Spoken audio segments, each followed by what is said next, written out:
Mari kita berdoa.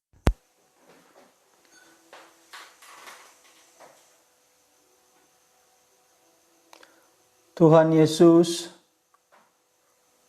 mendekatlah kepada kami,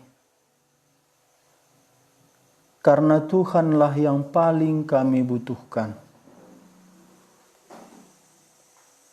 Dunia ini terkadang tidak bisa memberikan penghiburan bagi kami, tak sanggup menjangkau hati kami yang terdalam. Kami terkadang merasa terasing dan tersendiri, karena tidak ada yang memuaskan jiwa kami. Tapi Tuhan sanggup dan pernah menjangkau hati kami yang terdalam dan memuaskan jiwa kami. Malam ini, oh Tuhan Yesus, inilah doa kami. Tuhan datang kepada setiap kami, berbicara dengan cara Tuhan, mendekat kepada kami. Dan demi nama-Mu, jauhkan semua rintangan yang menghambat suara-Mu kami dengar. Juga lingkungan kami, Tuhan jaga, juga khususnya jiwa, hati, pikiran kami, tarik kepada Tuhan. Kami mempersembahkan sekolah malam ini ke hadapan Tuhan. Kiranya Tuhan berkenan dan Tuhan berkati. Berkaryalah di dalam sekolah kami ini.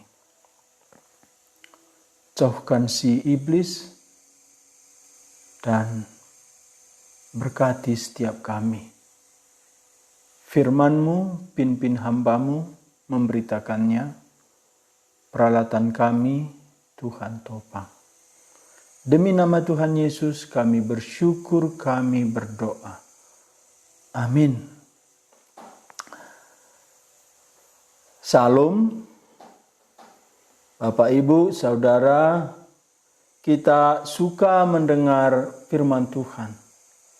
Kita suka kepada cerita Alkitab. Kenapa? Karena Alkitab adalah cerita Tuhan, pencipta langit bumi, pencipta kita manusia. Bukan saja cerita Tuhan, tapi Alkitab juga cerita tentang setiap kita. Kita suka kepada firman Tuhan, karena kita menemukan diri kita, pribadi kita di dalamnya. Suatu hari Abraham berperang mengalahkan 4 raja karena keponakannya Lot ditawan. Setelah membebaskan Lot dan mengalahkan ke-4 raja, malam itu Abraham tidak bisa tidur. Dan di saat itulah Tuhan berbicara kepada Abraham. Abraham sudah hampir 25 tahun di tanah Kanaan. Abraham bukan orang Kanaan. Abraham orang Ur Kasdim. Tapi dipanggil Tuhan keluar dari Ur Kasdim, singgah di Haran, lalu dituntun Tuhan, akhirnya sampai di tanah Kanaan. Di sana dia berperang mengalahkan 4 raja. Malam itu dia pulang ke tendanya, Disitulah Tuhan berbicara. Abraham, jangan takut. Sebab besarlah upahmu. Kadang-kadang ketakutan kita, apa yang bisa kuperoleh? Kita mencari uang, semua yang kita dapat. Kadang-kadang, cuman seperti inikah? Abraham dikatakan Alkitab kaya raya. Budaknya sangat banyak. Tapi malam itu dia tidak bisa tidur. Dan dia bergumul, apa arti hidupku? Disitulah Tuhan berkata, Abraham jangan takut. Sebab besarlah upahmu. Lalu Abraham menjawab, Tuhan, apa gunanya Tuhan semua yang engkau berikan kalau aku tidak mempunyai anak? Bukankah nanti Eliezer yang menjadi penerima warisanku? Bagaimana kalau Ismail sendiri menjadi anak perjanjian? Tuhan berkata, tidak. Tuhan berkata, upahmu sangat besar. Dalam bahasa lain, apakah maksud Tuhan? Apakah upah terbesar orang percaya? Saya baca satu buku James Montgomery, dia berkata,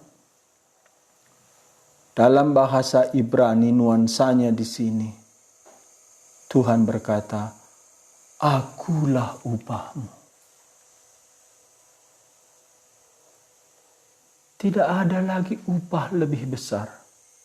Tapi Tuhan tetap menjanjikan anak dari Sarah. Tahun depan engkau akan menggendong seorang anak laki-laki. Abraham tetap tidak percaya.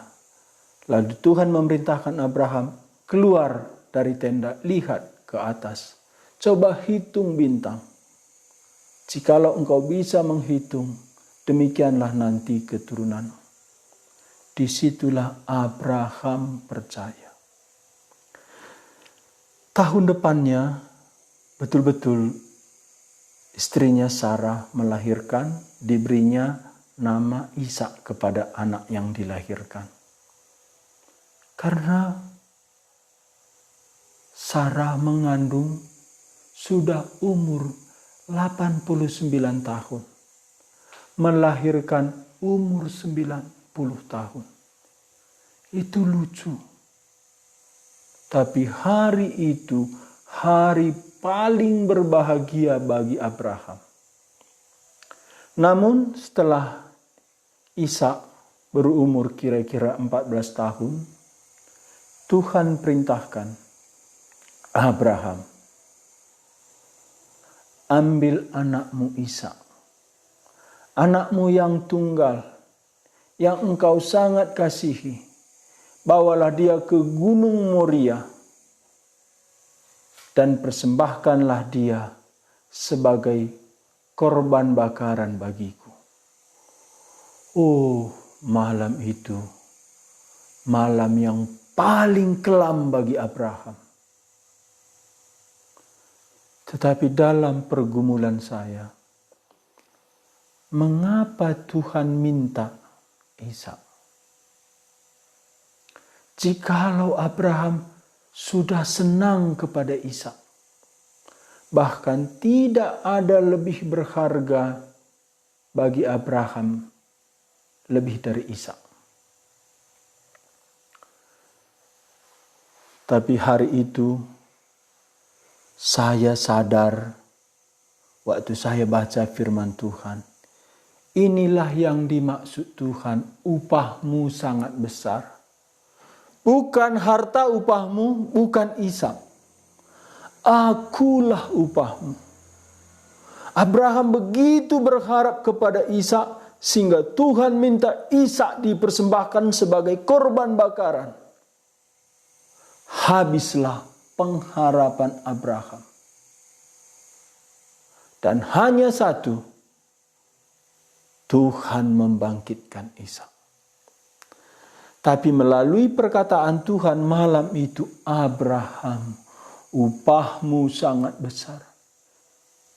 Akulah upahmu. Inilah upah yang sungguh-sungguh. Bukan berarti Tuhan tidak mau kita mengasihi anak kita, keluarga kita. Tapi ada saatnya anak yang kita kasihi, keluarga yang kita kasihi, pisah dengan kita, mungkin sekolah, mungkin dia duluan dipanggil Tuhan. Atau sebaliknya, kita sekarat, kita rumah sakit, tidak bisa dia tolong. Tadi sore saya ingat teman-teman saya, keluarga yang sakit dan meninggal. Baru saya sadar, betul kata Tuhan kepada Abraham, akulah upahmu. Apa yang bisa setia menjaga kita, mengasihi kita? Ada saatnya semua harus kita lepas. Dan ada saatnya semua tidak bisa menolong kita. Dan hari ini banyak orang mengalami itu. Orang-orang yang terkena COVID-19, dia mengalami. Karena itu apa yang Tuhan katakan kepada Abraham, itulah sungguh-sungguh upah kita terbesar.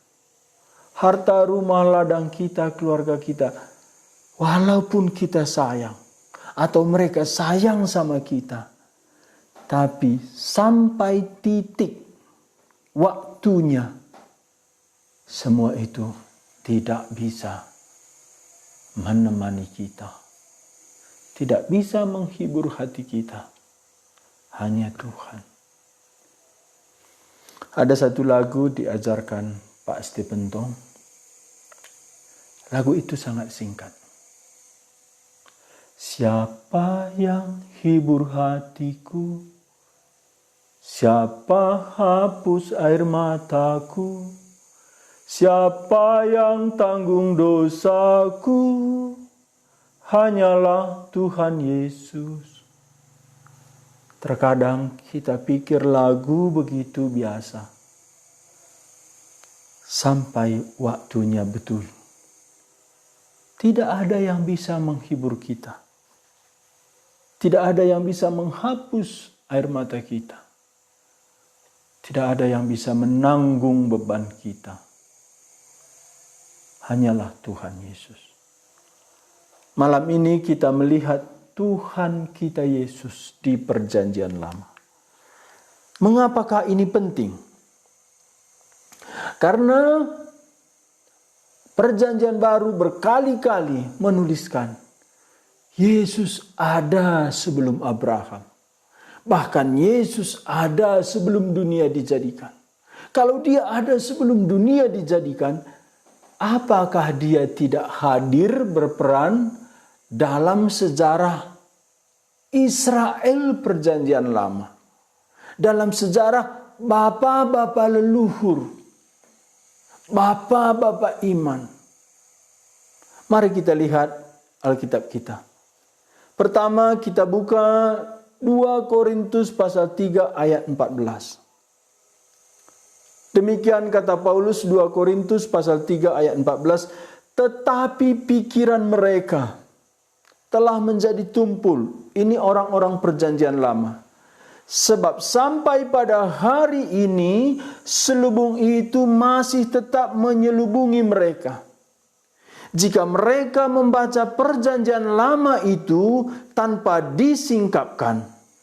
Karena hanya Kristus saja yang dapat menyingkapkannya. Artinya apa? Orang-orang Perjanjian Lama sendiri tidak mengerti Perjanjian Lama. Tanpa disingkapkan oleh Kristus saja. Kenapa? Karena perjanjian lama sendiri berisi berita Yesus, dan yang hadir di perjanjian lama itu pribadi Yesus Kristus sendiri. Sehingga untuk membuka rahasia perjanjian lama, perjanjian baru, mesti Yesus Kristus. Karena sebagaimana keempat Injil menghadirkan pribadi Yesus Kristus, demikian dia hadir di perjanjian lama. Kita baca lagi Matius 22 ayat 41 sampai 44. Matius 22 ayat 41 sampai 44. Ketika orang-orang Farisi sedang berkumpul, Yesus bertanya kepada mereka. Katanya, ini Tuhan Yesus datang kepada orang-orang Farisi yang sedang berkumpul. Saya ulang ayat 41. Ketika orang-orang Farisi sedang berkumpul, Yesus bertanya kepada mereka. Katanya, apakah pendapatmu tentang Mesias? Anak siapakah dia? Kata mereka kepadanya, anak Daud. Katanya, kata Yesus kepada mereka, jika demikian, bagaimanakah Daud oleh pimpinan roh dapat menyebut dia tuannya? Ketika ia berkata, Tuhan telah berfirman kepada Tuanku, duduklah di sebelah kananku, sampai musuh-musuhmu kutaruh di bawah kakimu. Daud sudah berkata-kata Tuhan kepada Tuanku. Berarti ada di sini dua Tuhan. Tuhan pertama berkata kepada Tuhan kedua. Disinilah Daud menekankan, bukan Tuhan pertama. Tuhan telah berfirman kepada Tuanku, duduklah di sebelah kananku. Jadi Daud sudah memanggil Yesus Tuhan waktu itu. Berarti zaman Daud, Yesus sudah hadir dan Daud mengenal dia. Yohanes 1 ayat 18, demikian kata Rasul Yohanes, tidak ada seorang pun yang pernah melihat Allah. Tetapi anak tunggal Allah yang ada di pangkuan Bapa, dialah yang menyatakannya. Ayat ini menyatakan bahwa Allah Bapa tidak pernah datang menampakkan diri, menyatakan diri. Semua penyataan Allah, perjanjian lama, perjanjian baru, itu penyataan anaknya yang tunggal. Saya baca sekali lagi Yohanes 1 ayat 18. Tidak seorang pun yang pernah melihat Allah, tetapi anak tunggal Allah. Dengar ya, tak seorang pun yang pernah melihat Allah. Ini Allah Bapa.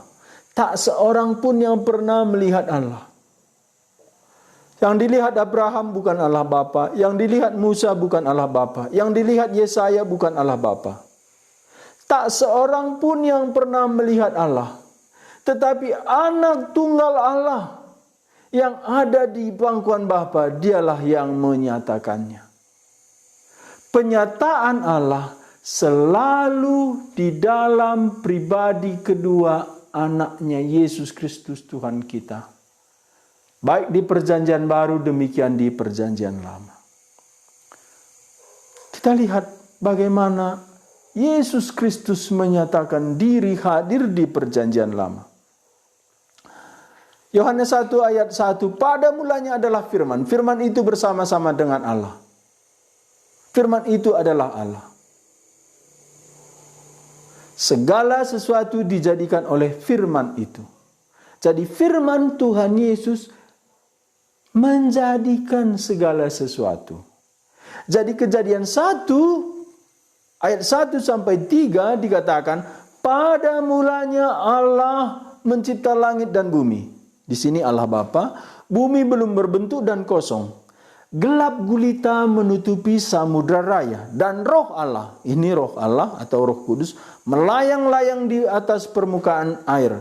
Berfirmanlah Allah, jadilah terang, lalu terang itu jadi. Berfirmanlah Allah, inilah firman yang menjadi daging. Sebelum menjadi daging, hari Natal dia hadir bersama Allah Bapa dan Allah Roh Kudus waktu penciptaan. Jadi Yesus Kristus hadir waktu penciptaan. Demikian 1 Korintus 18 ayat 6. Harap Bapak Ibu catat, nanti boleh diulang. Namun bagi kita hanya ada satu Allah saja, yaitu Bapa. Demikian kata Paulus. Yang daripadanya berasal segala sesuatu dan yang untuk dia kita hidup. Dan satu Tuhan saja, yaitu Yesus Kristus, yang olehnya segala sesuatu telah dijadikan dan karena dia kita hidup. Hanya satu Tuhan, Yesus Kristus, yang olehnya segala sesuatu telah dijadikan. Pada saat penciptaan, Yesus hadir dan ikut mencipta. Bagaimana dengan yang sering kita dengar, baca? Tuhan Yesus berkata dalam Yohanes 8 ayat 56, Abraham bapamu bersuka cita bahwa ia akan melihat hariku, dan ia telah melihatnya, dan ia bersuka cita. Di sini dijawab orang Farisi, engkau orang gila. Abraham sudah lama mati. Umurmu belum ada 50 tahun. Bagaimana Abraham melihat engkau? Tapi Tuhan Yesus berkata, sesungguhnya sebelum Abraham ada, aku sudah ada. Kita baca Kejadian 18 ayat 1 sampai 3, bagaimana Tuhan Yesus bertemu, menemui, menjumpai Abraham. Kejadian 18 ayat 1 sampai 3, kemudian Tuhan menampakkan diri kepada Abraham dekat pohon terbantin di Mamre. Sedang ia duduk di pintu kemahnya waktu hari panas terik. Ya, memang daerah Timur Tengah terik, panas. Abraham duduk di bawah pohon terbantin. Ayat 2, ketika ia mengangkat mukanya, ia melihat 3 orang berdiri di depannya. Ya, tiba-tiba seperti hadir di situ 3 orang. Sesudah dilihatnya mereka, ia berlari dari pintu kemahnya, menyongsong mereka. Lalu sujud ia sampai ke tanah. Ini menyembah. Serta berkata, Tuanku, jika aku telah dapat kasih Tuanku, janganlah kiranya lampaui hambamu ini. Dan kalau kita baca seterusnya ke bawah, disinilah sekali lagi Tuhan berkata, tahun depan seperti hari ini, istrimu akan menggendong seorang anak laki-laki. Dan waktu itu Sarah di balik tenda, dia ketawa. Mengapa istrimu tertawa? Lalu Sarah menjawab, aku tidak tertawa. Tuhan berkata, kamu tertawa. Dan waktu itu 2 orang pergi ke Sodom Gomora. Tadi kan 3 orang datang ke tenda Abraham, 2 orang pergi ke Sodom Gomora. Kita tahu ceritanya, yang pergi itu dikatakan malaikat yang menarik Lot, istrinya, anaknya keluar dari rumah. Tapi yang tinggal satu itu, Abraham bercakap-cakap, Tuhan, jikalau ada 40 orang, janganlah tunggang balingkan Sodom Gomora. Bagaimana kalau 30? Bagaimana kalau 40? Bagaimana kalau 20? Sekali lagi Tuhan, bagaimana kalau ada 10 orang benar di sana? Demikian Tuhan berkata, aku tidak akan menghukum Sodom jikalau aku menemui ada 10 orang di sana. Ini adalah pribadi Yesus yang menemui Abraham. Abraham tahu, ketiga orang ini, dia tahu mana itu Tuhan. Inilah yang disebut teofani. Ya. Teofani itu dari kata theos dan panero. Ini bahasa Yunani. Theos itu Allah. Panero itu menampakkan. Jadi teofani, Allah menampakkan diri seperti manusia. Tapi dia tidak sungguh-sungguh manusia. Sehingga teofani sering juga disebut kristofani. Kristus menampakkan diri. Jadi teofani itu, Allah menampakkan diri itu kepada Abraham, itu kristofani, Kristus yang menampakkan diri. Sehingga di perjanjian baru Tuhan Yesus berkata, Bapamu Abraham sudah melihat hariku. Kita lihat lagi bagaimana Hagar. Ya, kehadiran Hagar ini gara-gara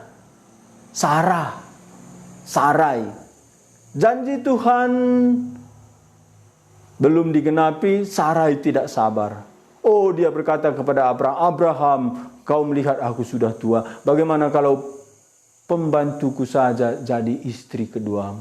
Abraham menolak, tapi Sarah terus mendesak. Akhirnya Abraham menerima Hagar orang Mesir sebagai gundiknya. Lalu hamillah Hagar. Mulai hamil, dia mulai menghina, memandang rendah Sarah. Lalu Sarah mengusir dia, lagi hamil diusir. Disinilah malaikat Tuhan menampakkan diri kepada Hagar. Kejadian 16 ayat 7. Lalu malaikat Tuhan menjumpainya dekat suatu mata air di padang gurun, yakni dekat mata air di jalan ke Syur. Ini malaikat Tuhan. Dalam Alkitab ada 2 penulisan malaikat. Malaikat M-nya huruf kecil itu malaikat ciptaan. Tapi ada malaikat huruf besar M-nya itu pribadi Yesus Kristus. Sehingga kadang-kadang ditulis malaikat Tuhan, tiba-tiba dia disebut Tuhan karena memang dia Tuhan. Jadi mengapa dia disebut malaikat Tuhan? Karena dia sebagai utusan Bapa. Bukan saja di perjanjian baru dia utusan Bapa, di perjanjian lama pun dia utusan. Karena malaikat itu sendiri artinya malak, utusan. Jadi M-nya huruf besar itu Yesus Kristus. Lalu malaikat Tuhan menjumpainya dekat suatu mata air di padang gurun, yakni dekat mata air di jalan Syur. Ayat 13, kemudian Hagar menamakan Tuhan telah berfirman kepadanya itu dengan engkaulah El Roi. Sebab katanya, bukankah di sini kulihat dia yang telah melihat aku? Jadi Hagar menamai Tuhan El Roi, artinya Tuhan memperhatikan aku. Di sini siapakah Tuhan yang memperhatikan Hagar? Yesus Kristus Tuhan kita sebelum jelma menjadi manusia. Setelah Ismail lahir dari Hagar, lahir lagi Ishak dari Sarah. Ismail mengganggu Ishak. Kedua kali diusir Sarahlah Hagar dan Ismail. Itu dalam pasal 21 ayat 17. Di sini Hagar pergi lagi dengan Ismail. Kejadian 21 ayat 17, Allah mendengar suara anak itu. Lalu malaikat Allah berseru dari langit kepada Hagar, katanya kepadanya, apa yang engkau susahkan Hagar? Jangan takut.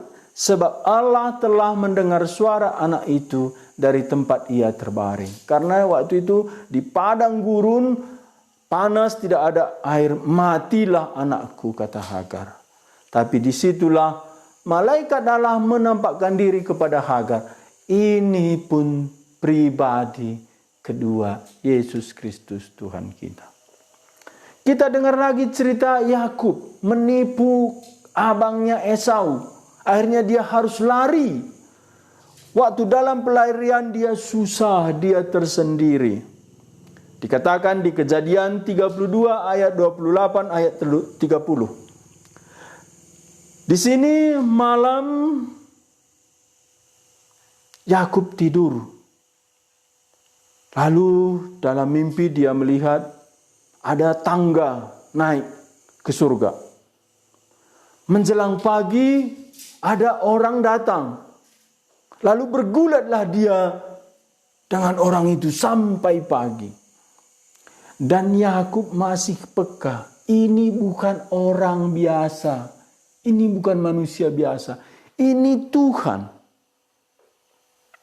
Dan di sini Yakub tidak mau melepaskan orang ini karena dia tahu ini Tuhan. Sebelum orang ini memberkati dia tidak mau melepaskan.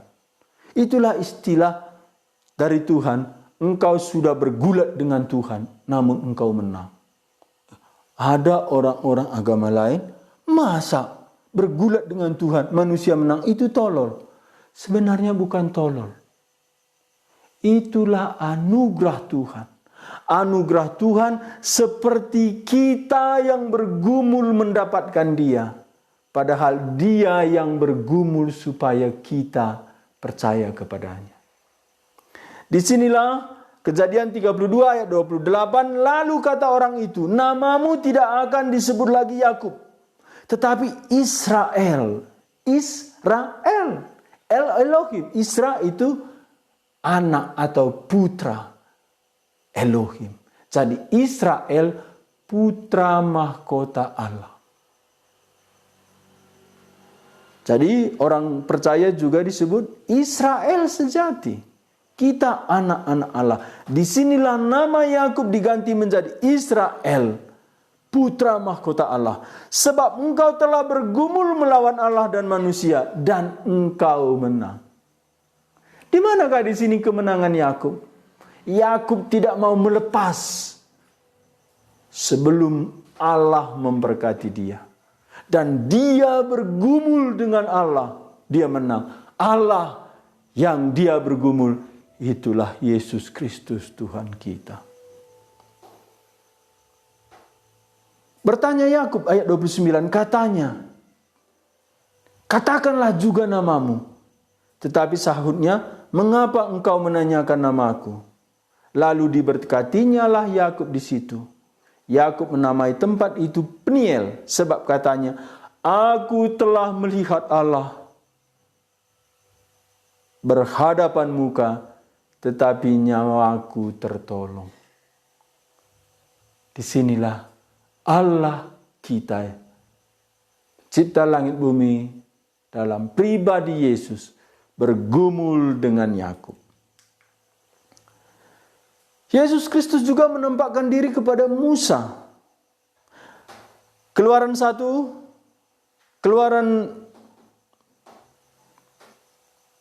pasal 3 ayat 1 sampai 4. Adapun Musa, ia biasa mengembalakan kambing domba Yitro mertuanya, imam di Median. Sekali ketika ia mengiring kambing domba itu ke seberang padang gurun, sampailah ia ke gunung Allah, yakni gunung Horeb, atau disebut nanti gunung Sinai.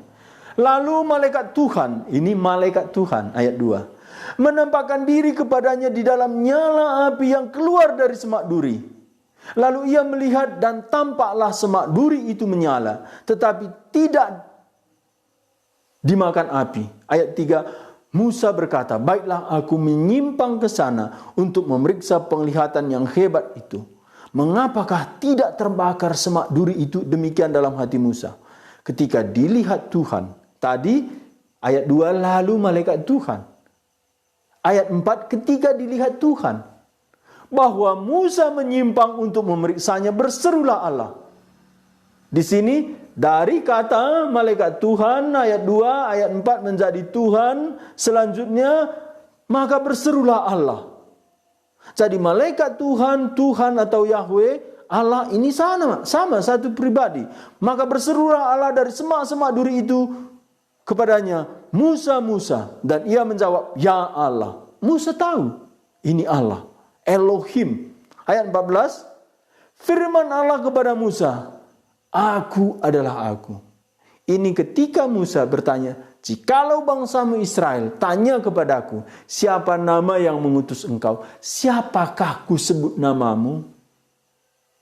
Allah berkata kepada Musa, namaku, aku adalah aku. Sehingga di perjanjian baru, Yohanes pasal 8, Tuhan Yesus berkata, jikalau engkau tidak percaya, akulah dia, akulah aku. Aku adalah aku. Ini yang saya sebut namaku ego eimi. Lalu di perjanjian baru Tuhan Yesus berkata, akulah ego eimi. Pribadi Yesus di perjanjian baru itulah yang ada di semak duri. Api yang menyala itulah pribadi Yesus. Namanya aku adalah aku.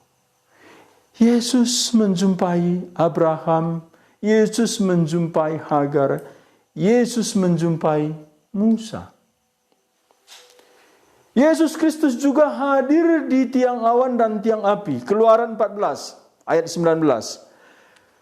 Kemudian bergeraklah malaikat Allah. Di sini malaikat Allah yang tadinya berjalan di depan tentara Israel, lalu berjalan di belakang mereka. Dan tiang awan itu bergerak dari depan mereka, lalu berdiri di belakang mereka. Ini bergeraklah malaikat Allah. Lalu bergeraklah tiang awan itu. Jadi Yesus Kristus hadir memimpin Israel sebagai tiang awan. Waktu siang. Malam tiang api. Bagaimana kalau terbalik? Siang tiang api, malam tiang awan. Saya pernah ke Gunung Sinai. Gunung Sinai itu malam 0 derajat. Siangnya bisa 32. Jadi padang gurun itu tinggi kali perubahan. Bahkan katanya bisa sampai 42. Jadi malam bisa 0 derajat. Bahkan bisa -8. Tapi siang bisa sampai 42 derajat Celcius. Jadi siang hari panas. Kalau datang lagi tiang api. Tambah panas. Tapi Tuhan tak mungkin salah. Siang tiang awan. Malam tiang api. Malam perlu dipanaskan. Disinilah bergerak tiang awan ke belakang. Kenapa? Karena dari belakang itu ada musuh Mesir, tentara Mesir bawa senjata mau menangkap kembali orang Israel. Bergeraklah malaikat Allah. Disebut itulah tiang awan, tiang api. Jadi Yesus Kristus hadir di umat Israel sebagai tiang awan, tiang api. Sehingga ketika tiang awan itu bergerak, mereka bergerak. Ketika tiang awan itu berhenti, mereka berhenti. Atau kalau Tuhan mau bicara kepada umat Israel, dia turun ke kemah pertemuan. Bagaimana dia turun? Tetap kalau siang turun dia sebagai tiang awan. Kalau malam turun dia sebagai tiang api. Itu pribadi Yesus Kristus. Disebut di sini Keluaran 14 ayat 19, bergeraklah malaikat Allah. Nanti Bapak Ibu Saudara baca sampai ayat 24. Kita lanjut. Yesus Kristus juga menjumpai Bileam. Ya, Bileam seorang yang tidak setia kepada Tuhan. Dia mata duitan, dia abdi Allah, tapi ada seorang raja Moab yang takut kepada Israel. Dia minta supaya Bileam mengutuk orang Israel. Raja itu bernama Balak. Ini ditulis dalam Bilangan 22 ayat 22. Saya baca ya, Bilangan 22 ayat 22. Tetapi bangkitlah murka Allah ketika ia pergi. Karena Bileam mau pergi bersama orang-orang Moab untuk mengikuti permintaan Balak mengutuk Israel. Pergilah Bileam. Tapi bangkitlah murka Allah ketika ia pergi. Berdirilah malaikat Tuhan di jalan sebagai lawannya.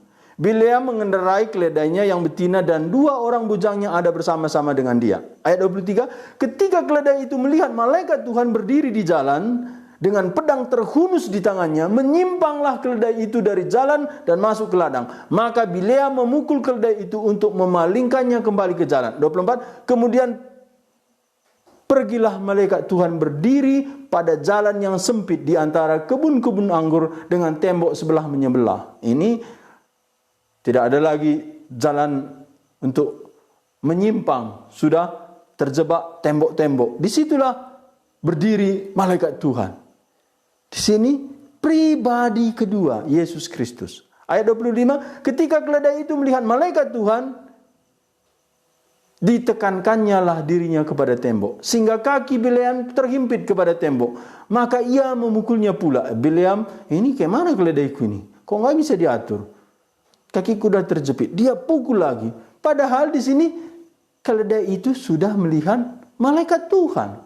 26, berjalanlah pula malaikat Tuhan terus dan berdiri ia pada suatu tempat yang sempit, yang tidak ada jalan menyimpang ke kanan atau ke kiri. Ayat 27, melihat malaikat Tuhan, meniaraplah keledai itu dengan Bileam masih di atasnya. Maka bangkitlah murka Bileam, lalu dipukulnya lah keledai itu dengan tongkat. Ayat 28, ketika itu Tuhan, tadi malaikat Tuhan, ketika itu Tuhan.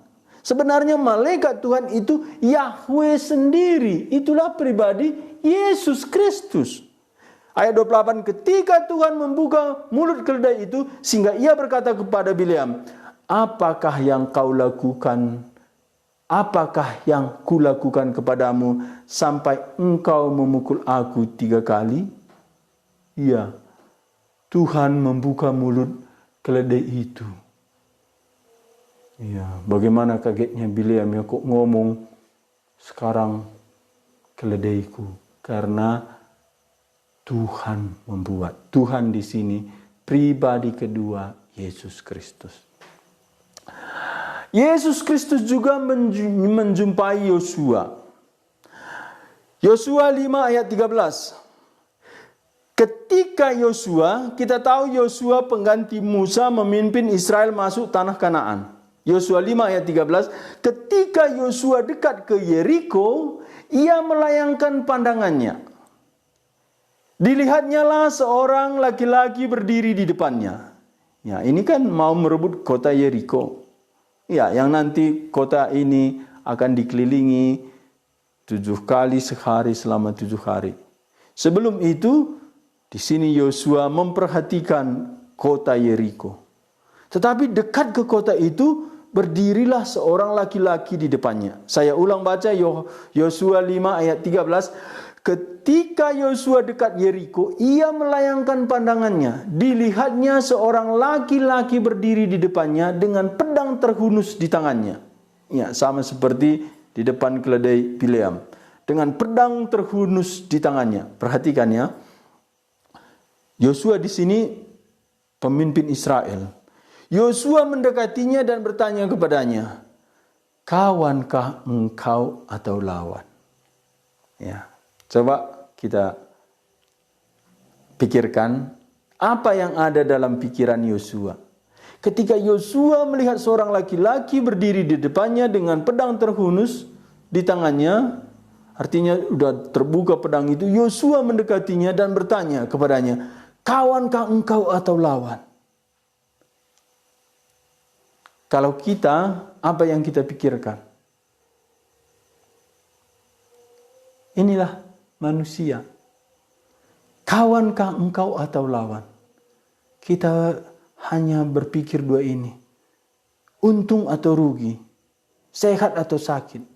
Sukses atau gagal. Lulus atau tidak.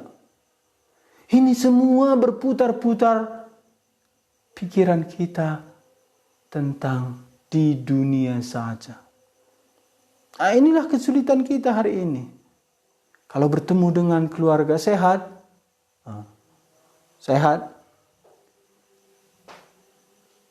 kedua itu cuma pikiran kita tiap hari. Dapat uang atau enggak, untung atau rugi, sehat atau enggak, sukses atau enggak. Kapan kita lepas dari kedua pertanyaan ini? Yosua berkata, kawankah engkau atau lawan? Ayat 14 jawabnya, bukan. Bukan kawan, bukan lawan. Jadi apa? Tetapi akulah panglima tentara Tuhan. Dia panglima, pemimpin.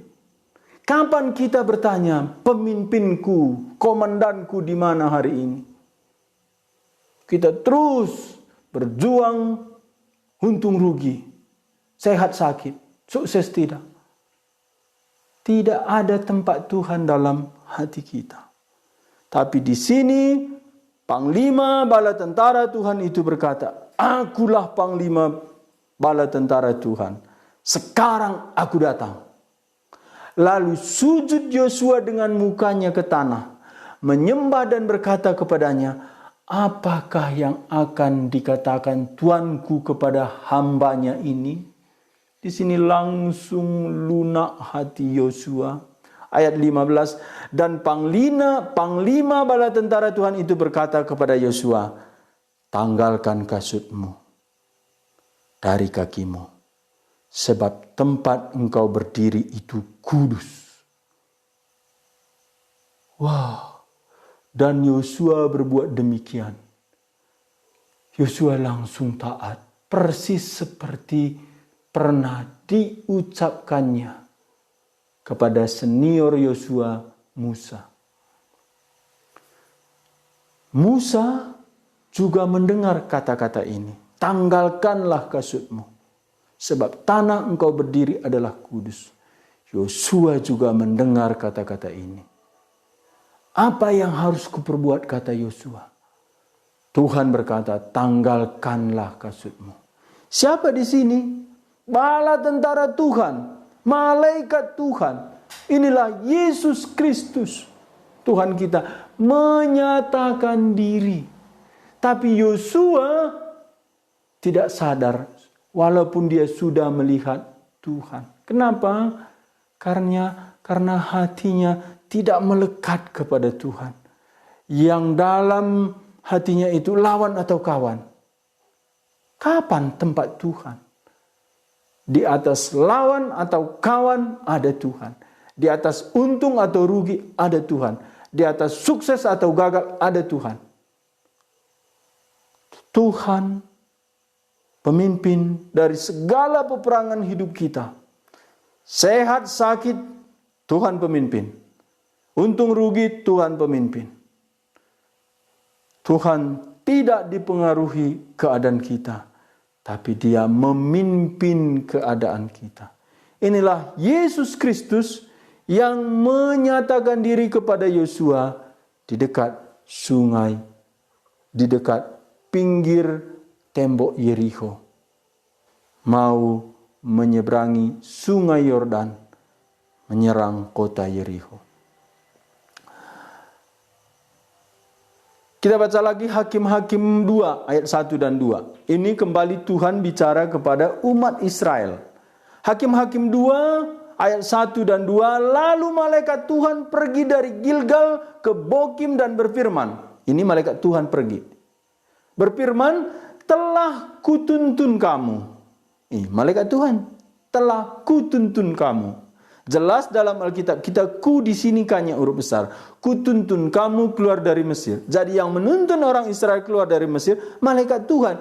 Dan kubawa ke negeri yang kujanjikan dengan bersumpah kepada nenek moyangmu. Nenek moyang Israel siapa? Abraham. Berarti yang memberi janji dan sumpah itu adalah pribadi Yesus Kristus.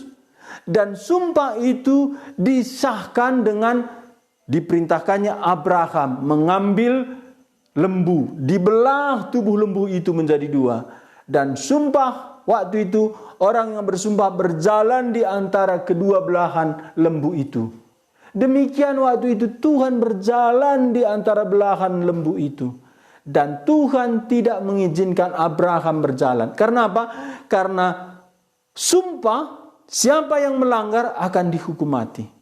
Tapi Tuhan melarang Abraham, tidak mengizinkan, karena Abraham tidak tentu setia kepada sumpah, sehingga hanya Tuhan, disitulah malaikat Tuhan, itulah pribadi Yesus Kristus yang berjalan di tengah-tengah belahan daging itu, sehingga dialah yang terkutuk di atas salib, supaya sumpah dan janji kepada Abraham itu digenapi.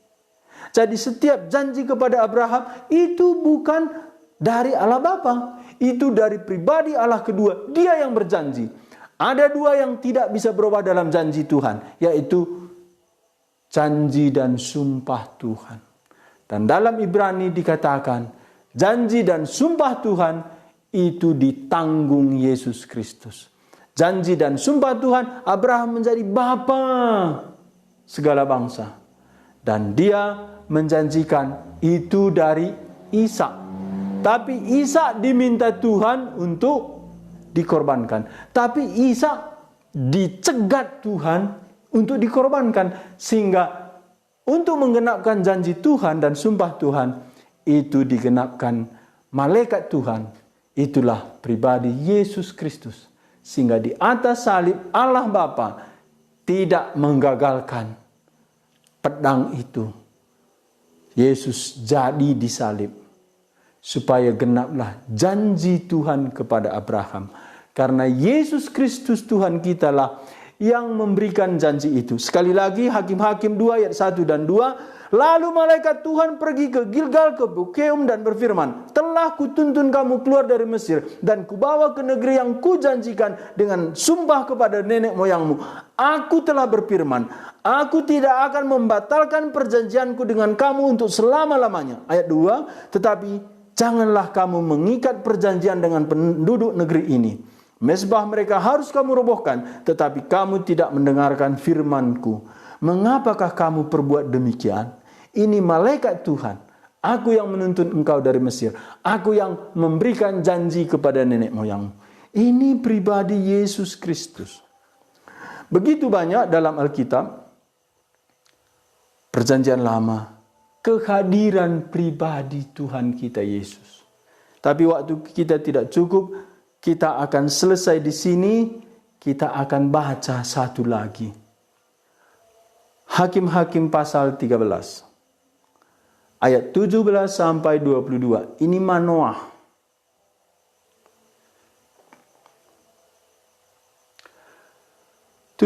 Kemudian berkatalah Manoah kepada malaikat Tuhan itu, siapakah namamu?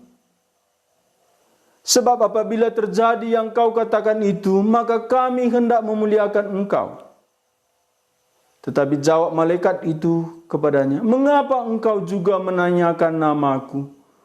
Bukankah namaku itu ajaib?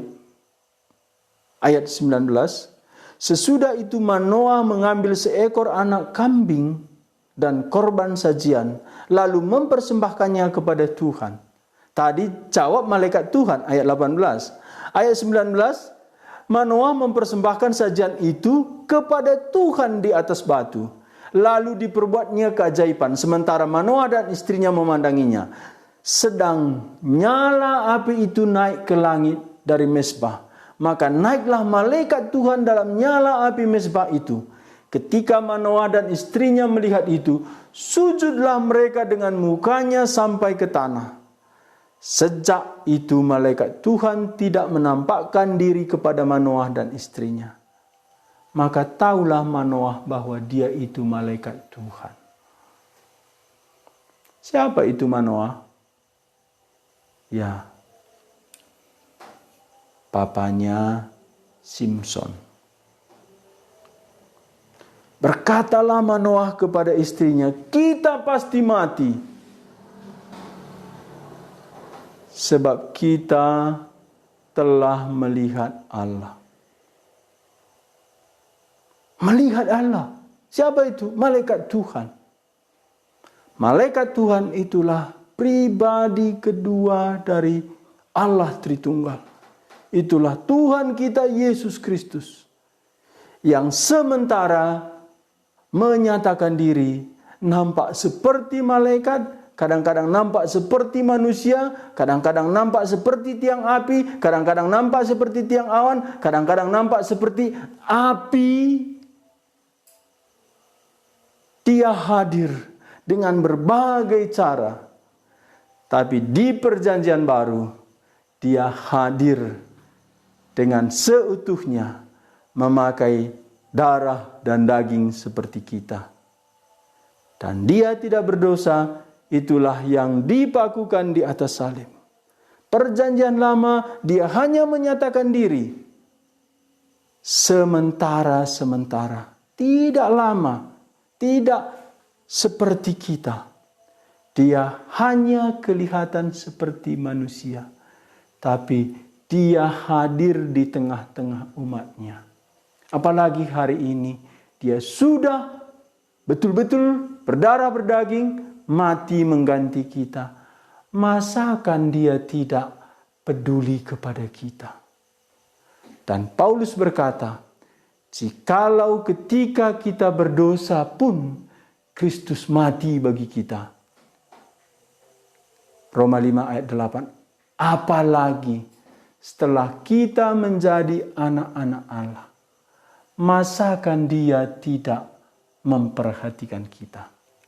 Dan Paulus juga berkata dalam Roma 8 ayat 31, jikalau anaknya sendiri pun tidak ditahannya, maka segala sesuatu diberikannya di dalam anaknya. Kesimpulan, kita baca Lukas 24 ayat 27, lalu kita berdoa. Lukas 24 ayat 27, ini setelah Tuhan Yesus bangkit dari kematian, dua orang muridnya kecewa, berjalan dari Yerusalem ke Emmaus, tapi di tengah jalan itu ada seorang yang mengejar mereka. Apa yang kamu ceritakan, kawan? Kedua murid itu berkata, masakan engkau tidak tahu? Hanya engkau yang tidak tahu apa yang terjadi di tengah-tengah orang Israel. Apa itu? Yesus orang Nazaret yang kami harapkan sebagai pembebas kami, raja kami. Tetapi pemimpin-pemimpin kami menyalibkan dia. Lalu lewatlah orang-orang ini di depan rumahnya. Lalu dia minta kepada orang yang bertanya tadi, menginaplah di rumahku. Orang itu turut dan tinggal di rumah dua orang ini, makan. Waktu makan, ketika dipecahkannya roti, barulah kedua murid ini sadar dia itu Yesus yang sudah bangkit dari kematian. Sesudah bangkit dari kematian, itulah yang dikatakan Tuhan Yesus, Lukas 24 ayat 27. Lalu ia menjelaskan, Tuhan Yesus, kepada mereka apa yang tertulis tentang dia dalam seluruh kitab suci, mulai dari kitab-kitab Musa dan segala kitab nabi-nabi. Jadi seluruh kitab suci, perjanjian lama, waktu itu belum ada perjanjian baru, dan setelah itu ada perjanjian baru, seluruh kitab suci itu pribadi Yesus. Inti dari cerita itu. Dan bukan inti dari cerita atau pesan saja, dia hadir di perjanjian lama, perjanjian baru. Di perjanjian baru dia hadir betul-betul menjadi manusia. Di perjanjian lama dia hadir seperti manusia, seperti malaikat, seperti tiang api, seperti tiang awan. Kadang-kadang seperti cahaya, kadang-kadang seperti api. Tuhan kita Yesus hadir menyertai umatnya, memimpin umatnya melewati Laut Merah, melewati air Yordan, berperang, menguatkan Yosua, menguatkan Gideon. Dia tidak pernah meninggalkan umatnya karena dia Yahweh yang menyelamatkan. Namanya Yehosua, Yesus, Tuhan yang menyelamatkan. Kalau dia Tuhan yang menyelamatkan, dia harus menyertai umatnya. Demikian hari ini. Sebagaimana dia menyertai Abraham, Musa, Daud, pemimpin-pemimpin Israel dan umat Israel. Demikian hari ini Tuhan kita Yesus menyertai kita. Dia hadir di setiap hidup kita. Dan dialah upah kita terbesar. Suatu saat kita sadar, apapun tidak bisa menolong kita. Siapapun tidak ada kesempatan menolong kita. Hanya Dia Yesus yang bisa menolong kita. Dia menyertai kita. Dia hadir di dalam seluruh hidup kita. Puji Tuhan, Tuhan menyertai kita. Dia Immanuel, Tuhan beserta kita. Mari kita berdoa. Tuhan Yesus, kami rindu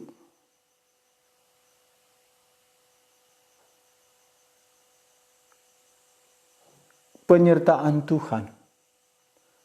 Sebagaimana Tuhan menyertai umat-Mu di perjanjian lama.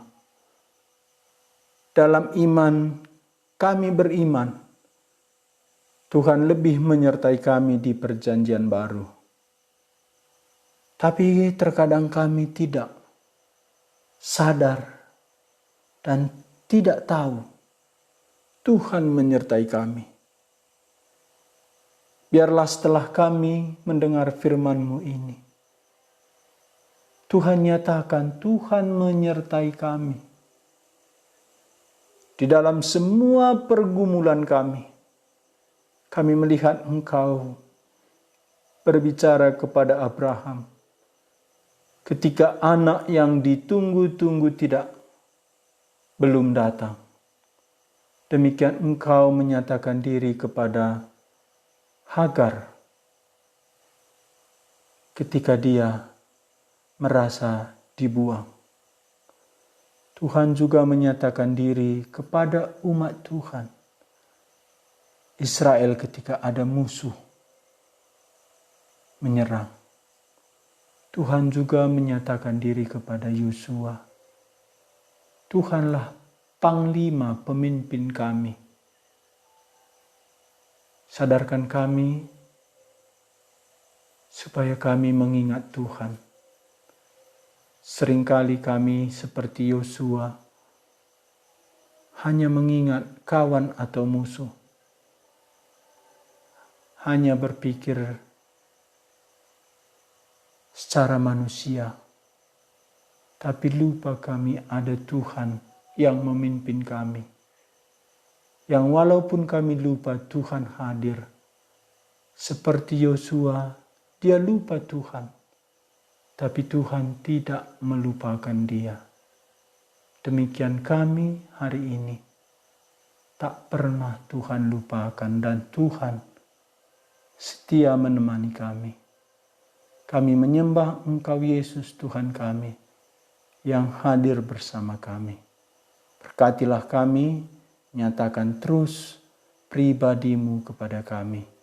Tolong kami dalam semua pergumulan, penyakit, keuangan, sukacita keluarga, dan lepaskanlah kami dari si jahat. Karena Engkaulah yang mempunyai kuasa.